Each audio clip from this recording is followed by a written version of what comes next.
25, 40, run, William, run! He's got blockers in front, 5, touchdown! Joshua Cribbs! Snap back, ball down, kick block! They block the kick!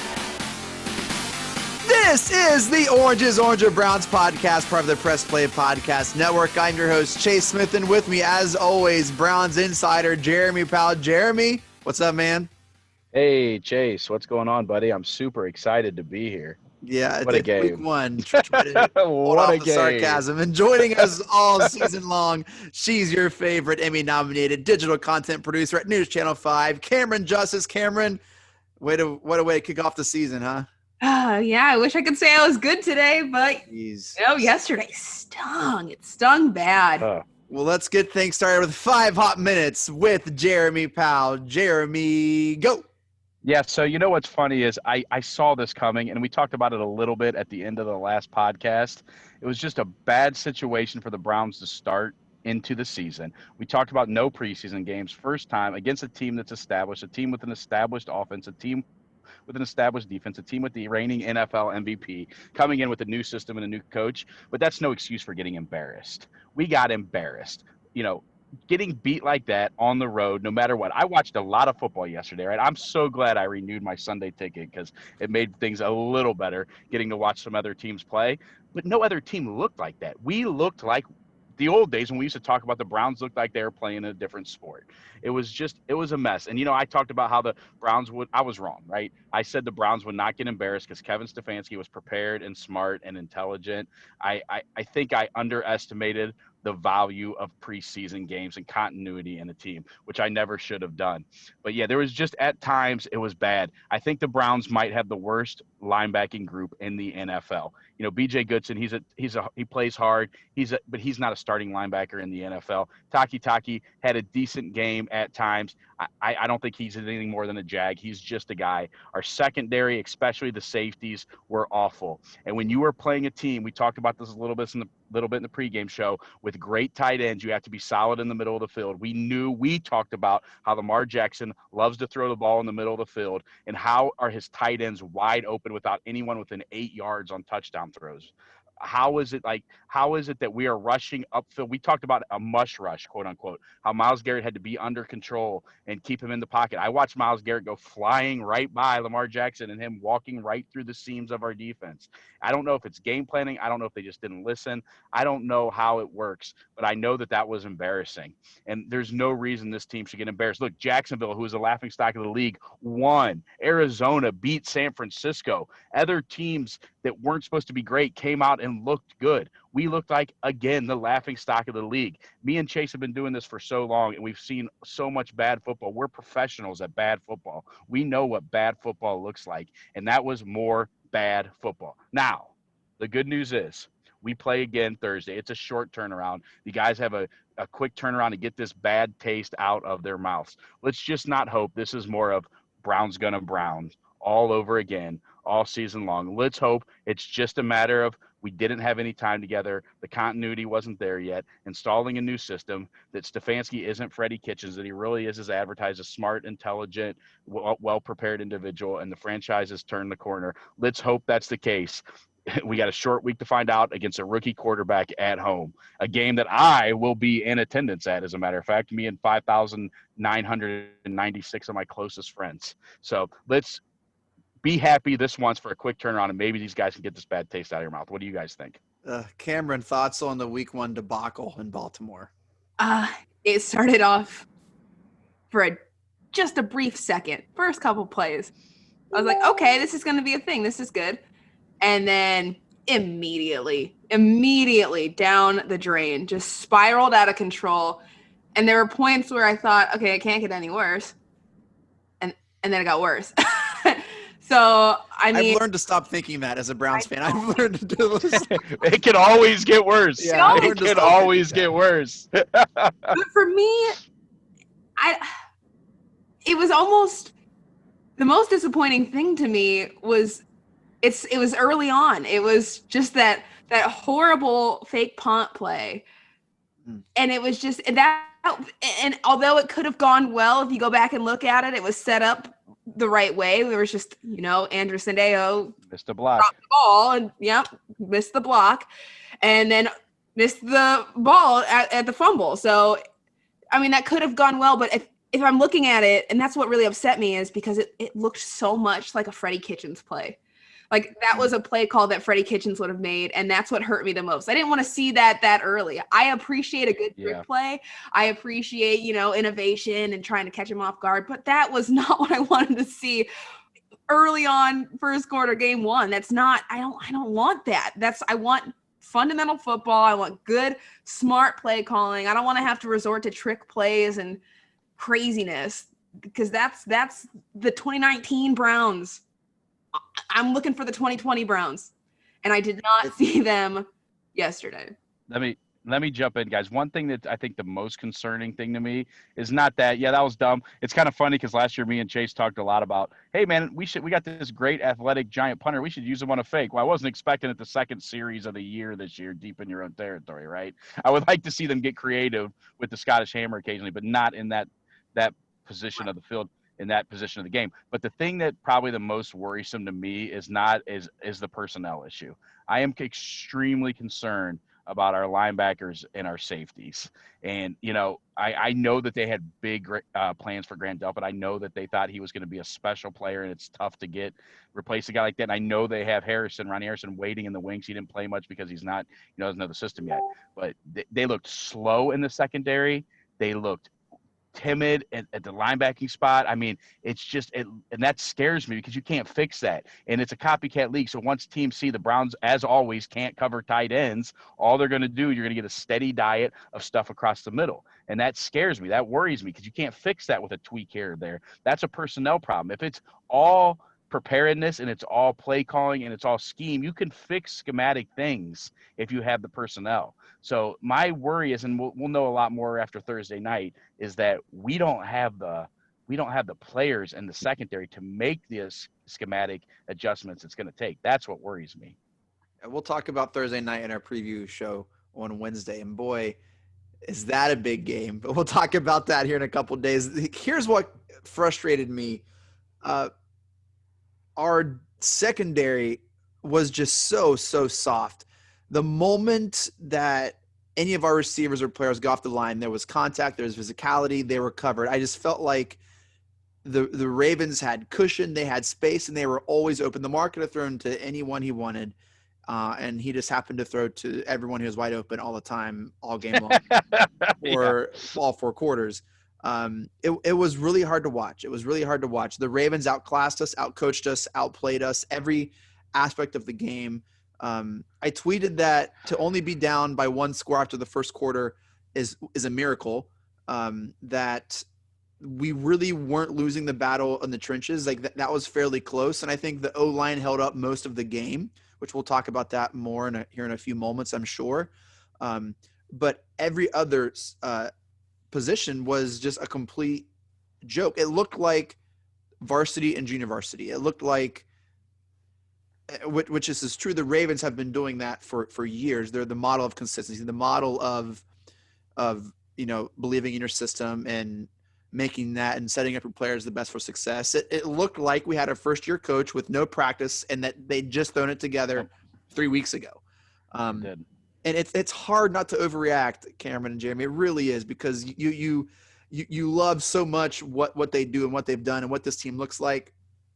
And they're the masters at saying the right thing. You better believe they know exactly what to say, how to word it, what to phrase to make us buy in all the way. And I found myself thinking two thoughts, which I was like, oh my God. One was, but Hugh Jackson. I was thinking, but Hugh Jackson, and then where's Greg Williams? And I found myself saying, like, even though we went 0-16, and even though, like, I don't know, it was just, I went down a really, really bad, like, rabbit hole on Sunday. Like, it was just a really bad experience, and I did not like it. It wasn't enjoyable, and I hope that's not a sign of things to come, Jeremy. And it's just watching so much football. I didn't see anyone else that looked that disjointed, right? Mm-hmm. I mean, it'd be easy for us to come on here and say, like I wanted to say, that, oh, it's just because we had a new system. Well, other teams put in new systems. Other teams are relying on young players. Other teams had the exact same situation we were in. And I didn't see teams look that awful like we did, like a Camryn, disjointed mess. why did Baker not look in control or comfortable or like knew what he was doing? Why did he not look like he knew what he was doing? Watching that game, I will say the Browns, although they had the same playing field as, preseason wise, training camp wise as every other team, I don't think they had the exact same scenario as anyone else. But it's not the time to make excuses. They knew that this was going to be a challenge. They knew that there was no preseason. There was a weird, strange, limited training camp, just like everybody else. But with Baker, it was so strange to see the way they decided to target his offensive weapons. So, and it started off really nice, runs with Nick Chubb. Spread out. Tight ends, Harrison. Jarvis, his other receivers. Yep. Jarvis got a lot of targets. Where it started to fall apart for me was when they started to try to get Odell in the mix. And that was so unfortunate because I don't know. It was on Baker, it was on Odell, but it was also on whatever the plan was. I don't know if they decided in the second half to say, we got to get Odell in the mix. But in the first quarter, he had 1 target. In the second quarter, he had 3. And then he had 6 almost back to back to back. 3 were back to back, short, incomplete passes, not thrown in front of him. Most of them were behind him. It was just really strange trying to force feed him in that moment. And so I think that either Baker had the plan on his own or like that was the plan offensively, is like, we got to get Odell in this mix, but he just was targeting him so much. And instead of naturally looking around, reading the field, finding all of the multiple offensive weapons you have Jarvis, you have your tight ends, you have Hooper, you've got Harrison Bryant out there. He was getting touches, and Njoku before he was injured. You can run the ball with Nick Chubb and Kareem Hunt. You can throw the ball to Kareem Hunt. You can throw the ball to Nick Chubb. You have so many options, and it just was at that moment in that second half, it was just like, let's find Odell right now. We have to get him involved. And it was just Jeremy, coming to you. OBJ had a couple penalties. He was able to get a couple of flags thrown his way. Can we talk about OBJ? Are we having that conversation now? Are we going to dive deep into OBJ? Jeremy, is OBJ a number 1 receiver in the NFL in 2020? Let's give that a couple more weeks before you say that for sure. I don't know. Now. I mean, we're doing right now, man. Look, DeAndre Hopkins went out in his first game in Arizona, had 16 catches for 150 yards, right? That's a number 1 receiver in the league. So, yeah, I don't know, man. I don't know. He doesn't look right. He doesn't look comfortable. The touch on Baker Mayfield, I mean, he had time to throw. You can't blame the line. There was times he looked, patted, pulled the ball, and ran out of the pocket when there was nobody near him. It just he looked so uncomfortable. And at what point do we say Baker owns some of this? Remember Freddie always said he needed to get his eyes in the right place, that Baker's eyes weren't in the right place. Maybe Baker can't see some guys downfield. Maybe it's back to that. I don't know. We don't watch, I didn't watch I actually can watch the film. I haven't watched it yet, but we didn't watch the all 22. I'm not watching so it we again. don't know. I recorded it. I'm not watching it again. Baker got a couple balls batted down. Camryn, Can we do some body language reading? Yeah. So, I mean, that was a topic of discussion, was Odell's body language. And I mean, at that point with Odell, we're going back to the receivers. With Odell, he's a wide receiver. He was not getting the looks that he wanted. He wasn't used in the whole first half. Probably very frustrated. Went and got an IV, according to CBS during the broadcast. It went in the locker room. Don't know what that was for.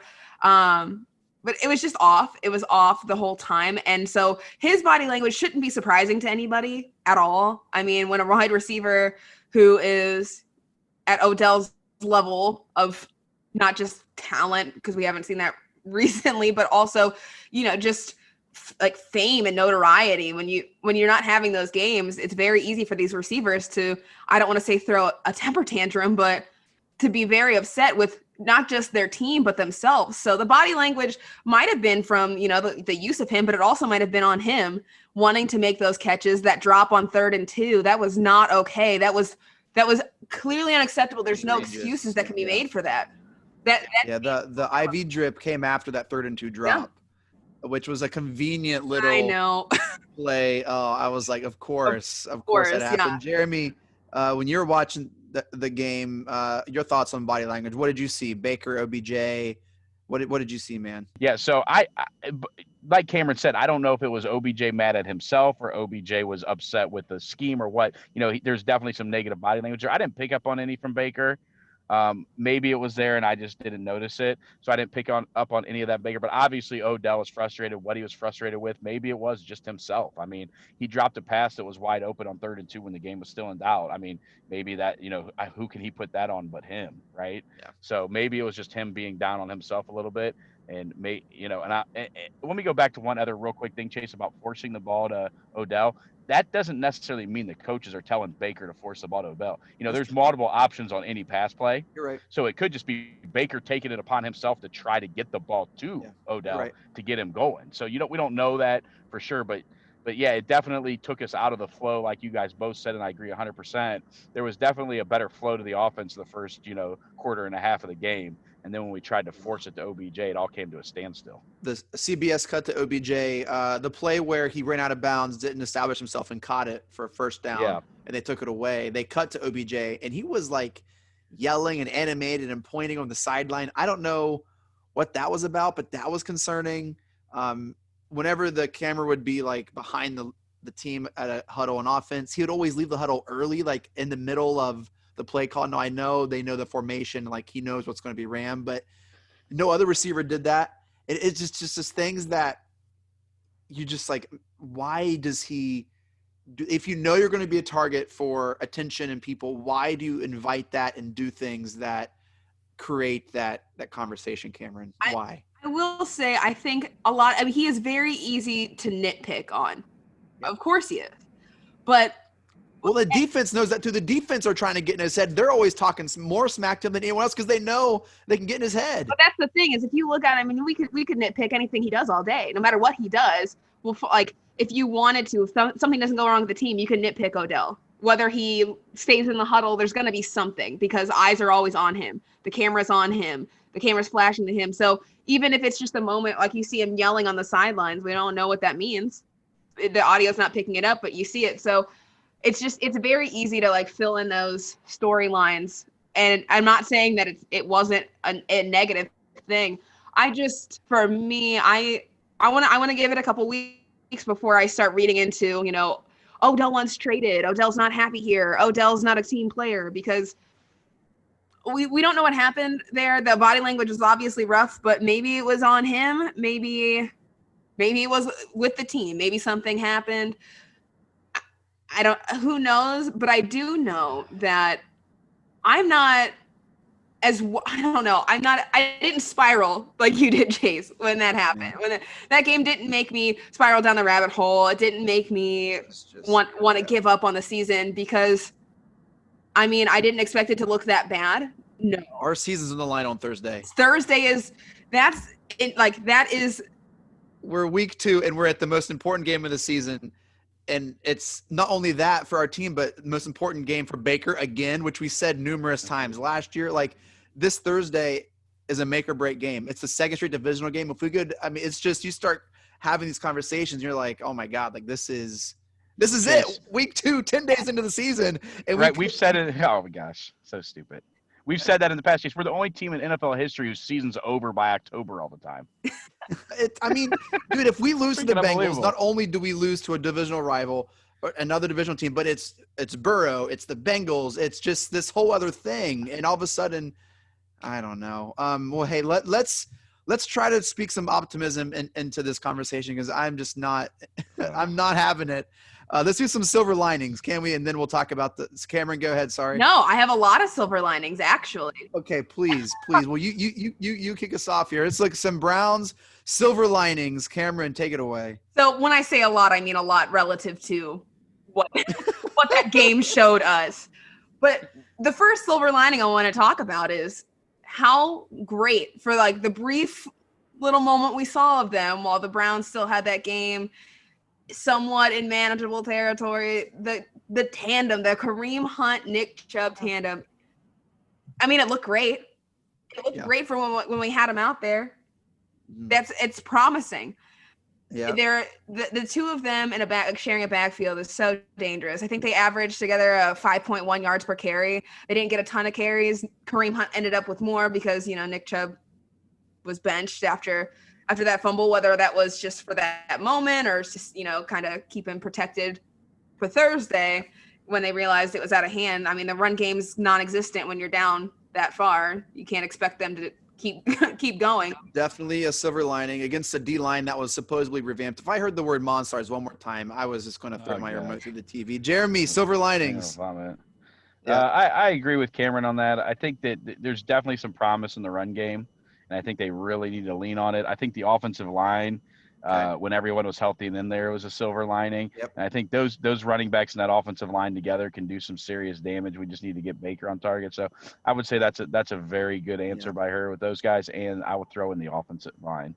Yeah, I agree. The O-line for sure. Camryn, you have another silver line. You said you have a lot. I want to try to go back and forth here so you can come up with more. Yeah, so my other silver lining is more of a light silver shadow. I'll take it. Anything. Just come on. The Browns lost bad. We saw that. It was ugly. It was gross. But they lost bad to the Baltimore Ravens. It's not as if they played the Jaguars and lost. It's not as if it's not even like playing the Colts. The Ravens are Super Bowl contenders on their own, but they're led by the reigning MVP, Lamar Jackson. He is incredible. Like him or not, I know, but you have to admit he is very talented. He is he didn't get MVP for no reason. There's a reason why he got MVP. He's unanimous. He is a monster threat. So right, he is. The Browns lost bad. It was the week 1 season opener with no training camp, no real training camp, not the way that we know it, no preseason games, and they played the Ravens. It was the most unfortunate matchup that could have happened. Yeah. It happened. They lost, but they lost to a team that deserved to win. And it shouldn't shock anybody that they won and that they dominated. I'll give that to you. It shows where we are and how far we have to go, which sucks. But hey, it is a perennial Super Bowl contender with the only second unanimous MVP winner in NFL history. So credit where credit's due to the Ravens. Jeremy, do you have any more silver linings you want to toss out here, man? I guess one small one, because it's a guy that I've liked and I didn't think I had an opportunity last year. I guess Taki, as much as I bashed the linebackers, and I don't think they're NFL standard linebackers right now. I don't think it's NFL level linebackers. I thought Taki was around the ball. I thought he played hard. I saw him bring down Lamar by itself a couple times, which is not an easy task. So I guess I'll give Taki a silver lining there. Yeah, and I don't know. You hear I don't know if I can find any silver linings in that. Other than Chase, let me do that. Here's a silver lining. Ian Eagles, Taki with the tackle. Oh yeah, that was pretty freaking funny. Yeah, I wasn't in the mood for a jokey at that moment. Camryn, you have one more? I have one more. Good one, too. It comes amid a dark cloud, but there was the silver lining. On a very dark cloud, there was that one silver lining. We know the Browns special teams looked atrocious yesterday. It was the worst we've seen them play in who knows how long. And normally the Browns have a great special teams unit. Yesterday was unfortunate. That's why you saw Austin Seibert out of there. He's no longer with the team. But the silver lining was it was one play. It was one moment on the special team. It was Jamie Gillen's punt to the 1 yard line, and it didn't end well. It ended in a 99-yard drive. That's unfortunate. But we look before that. That punt shows he's just as good as we saw last season. He impressed everybody. He made fans fall in love with him, and he's just as good this year. It wasn't a fluke. The dude's got a massive leg, very accurate. Great touch. Love to see it. Yeah, I had that down as well. Our punter punting was definitely a silver lining. Jeremy, you're not shy your love for Prefer. You love him. You've been on. I think he's a fantastic. You're driving his bandwagon. Not a strong showing on Sunday, but when the punter punted, it was a beautiful thing. Punters punting. And sounds like something straight out of a Christmas. Punter punting. He's a fantastic punter. I mean, his leg is incredible. And you know what stinks is I wanted to see him run the ball at some point, and now that they did it in a really ridiculous position on the field and it didn't work, we'll probably never get to see it again. Okay. Which kind of stinks. Okay, I have as much as I disagree with the call. Who would have thought that week 1 against the Ravens in the Ravens territory that you would do a fake punt there? So if you want to really do play the other hand, what better time to do it when everyone's thinking there's no way that they would ever do that? And if the crease was there and he got it, all of a sudden Stefanski's a genius and we made the right hire at head coach. 100%. Yeah. It very easily could have been the hardest Browns coaching move in 30 years. I don't know. And like Camryn said, one missed block stopped that from being a gigantic play. That's all it was. It was one missed block.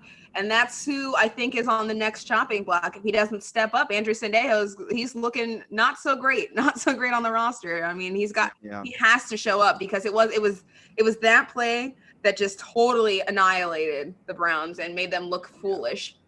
And then later in the game, throughout the game, he was terrible. So he was bad. Yep. Yeah, that was a huge shift. But I feel like we kind of got that back when we forced that fumble and they didn't score. That was huge. And then to have the game really changed before halftime when OBJ dropped the missed field goal, Ravens score, and then Ravens got the ball back. Even though we forced a punt, we punted the next. So it was that was the game right there. Those made me feel a little better, Camryn and Jeremy. Thank you. Chubb and Hunt were great. Our O-line was surprising. It's just unfortunate that we saw the gap between Super Bowl contender and the Cleveland Browns. And it's hard to be patient when you've been patient for so long with a team that's been so bad. And you know that they have supposedly playmakers now. You just want to see that now.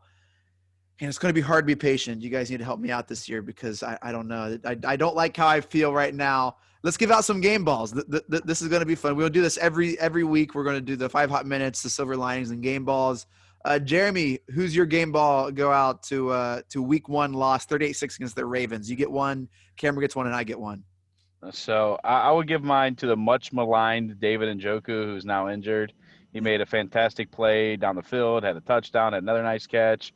So I thought he played a good game. You hadn't heard a peep out of him since he rescinded his trade demands. I guess he's only going to be even though he went on IR, they're going to bring him back in 3 to 4 weeks, according to Schefter. So I'll give my game ball to David Njoku. David Njoku, the winner of the week 1 Oranges Oranger Browns game ball from Jeremy. Camryn, who's your game ball go to? My game ball has to go to one of the duos that one of the players in the duo that we talked about. He had more carries than Nick Chubb. Who would have thought that? I thought I was going to go the opposite way. My game ball goes to Kareem Hunt. He showed us what he's fully capable of, and it was what we were looking for.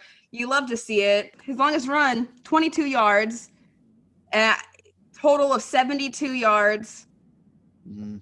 I mean, you can't ask for more. He's supposed to be, your backup to Nick Chubb, and he shows up and he shows out. And I mean, he's a threat. He's a threat running. He provides great blocking when you need him to. He can catch the ball. So, I mean, game ball goes to him because he showed us what we wanted to see from him, continuing from last season. Coming off that injury last season, we only saw him for a few games after his suspension. Now he's back. He's back. He's healthy. He's here for the full season. Let's hope so. Game ball, Kareem Hunt. Let's keep that going. Let's keep it up. Kareem Hunt, congratulations. You get Camryn Justice's game ball for week 1. I thought about giving a game ball to non-major injuries. Njoku, obviously, that's not a major injury. Mac Wilson, not a major injury. We're going to be happy to get him back here in a month or so. I thought about giving a game ball to IV Bags, but I don't really feel like it really performed that well enough in the second half to get a game ball. I thought the excuses that we heard post-game were just top of the line, great. Those were just fantastic. Just keep bringing on the excuses and taking the blame. But that doesn't get my game ball. My game ball for real goes to Wyatt Teller, right guard on the O-line, who stepped in and really played well. Seems to be much to the surprise of a lot of Browns media people and the coaching staff who helped kind of keep Baker for the most part upright, make lanes for Chubb and Hunt to really run almost at will. I really think if the end of the first half would have gone differently, we would have seen a more heavy dose of Chubb and Hunt, and this game would have been a much different ball game. So this could go to a lot of people in the O-line. Oh, and also non-major injury, Willis, our first round pick. His leg injury it's not really a major injury. The X-rays came back negative with that, which is good. So Wyatt Teller, congratulations. You get my game ball week 1 against the Ravens. This was a tough one. You look forward to week 1, the moment your season ends, and whenever that is, the draft creates all this excitement, especially with COVID. You don't have a lot of things to look forward to, and this was one of those things looking forward to it, and just to have it just literally be crushed and stomped and rubbed in your face was just, I hated seeing the Ravens players celebrate after, whether it was an interception or it was just, I did not like it at all, and had to be the Ravens. And so I was not happy, was not in a happy place, but being here with you, Camryn and Jeremy, is my happy place. This is a ton of fun.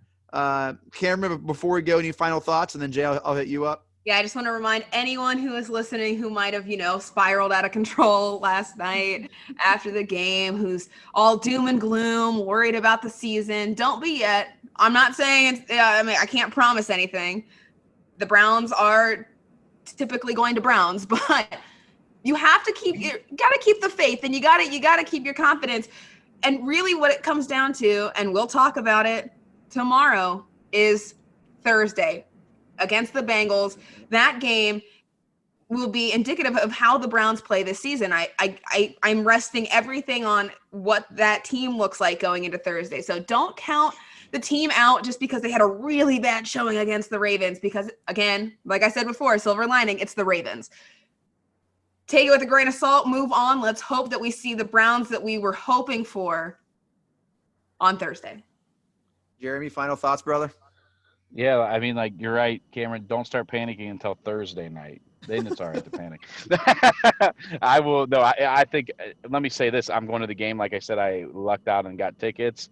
It's going to be very, very interesting. That whole dynamic, not only the game, but just what it's like being in a stadium with 6,000 people. Now, I've been to almost every Browns home game for a decade, so I've been in the stadium with 6,000 people lots of times at the end of the game, at the end of blowouts when we're getting smacked around. So I don't think that part will be weird, but I think just this whole dynamic, it's going to be a very interesting night in Cleveland Thursday night. And let's hope football-wise, like Jay said, we save our season, because it's no fun to be done before October. Yeah, thank you guys so much for downloading and listening. You can catch us wherever you listen to podcasts. Make sure to follow Camryn on Twitter. Camryn, what's your handle again? At Cammy Justice. You can follow us at Orange is Oranger and at Press Play Pods.